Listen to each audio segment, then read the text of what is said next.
دین کی زندگی کوئی الگ نہیں ہے.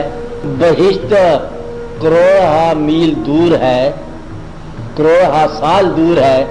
فیصلہ ہم آج ہی کر رہے ہیں اس کے حاصل کرنے کا. بات سمجھ آئی؟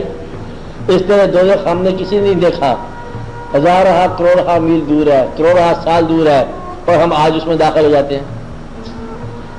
بات سمجھ آ رہی ہے؟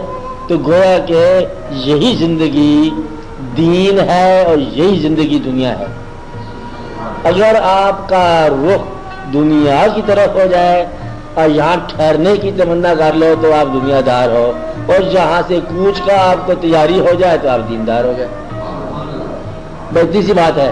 دوسرا اس میں بڑا غور والی بات یہ ہے کہ یہ اس زندگی کے اندر اگر آپ کو محسوس ہو جائے کہ کوئی حکم چلانے والا ہے, میرا مالک, اگر مالک کا آپ نے پریزنس جو اس کی موجودگی کو اعتراف کر لیا یا تسلیم کر لیا تو یہ زندگی جو ہے نا آپ کے دین بن گیا. اور اگر آپ نے اس کو تسلیم نہیں کیا تو یہ زندگی جو ہے نا آپ کا دنیا بن گئی. اس لیے آپ دیکھنے والی بات یہ ہے کہ دین اور دنیا ایک عمل کا نام ہو سکتا ہے, ایک جیسا عمل ہے. سمجھ نہیں آئی آپ کو؟ عمل ایک ہے لیکن دنیا بھی کہلا سکتا ہے, دین بھی کہلا سکتا ہے.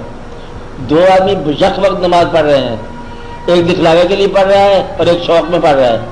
جو دکھلاوے کے لیے پڑھ رہا ہے وہ دنیا کی نماز پڑھ رہا ہے, اور جو شوق اور اطاعت کر رہا ہے وہ اللہ کی نماز پڑھ رہا ہے. یہ دنیا ہے, وہ دین ہے. جو ہے کہ نماز کا پڑھنا بھی دنیا ہو سکتا ہے. بات سمجھ آئی؟ اور نماز کا پڑھنا دین بھی ہو سکتا ہے.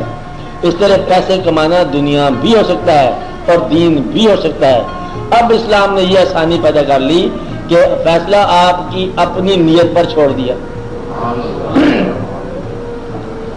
اور نیت کو مخفی کر دیا تاکہ آپ کو ندامت نہ ہو, تاکہ توبہ کا آپ کو موقع ملتا جائے. تو اسلام نے یہ مہربانی کی کہ آپ کی نیت جو ہے وہ چہرے پہ نہیں لکھی کہ میں یہ نیت رکھتا ہوں, نیت مخفی کر دی. عمل ظاہر ہے, عمل کا نتیجہ بھی ظاہر ہے. ہم عمل سے اور نتیجوں سے نیت کا فیصلہ کرنے والے نہیں ہیں.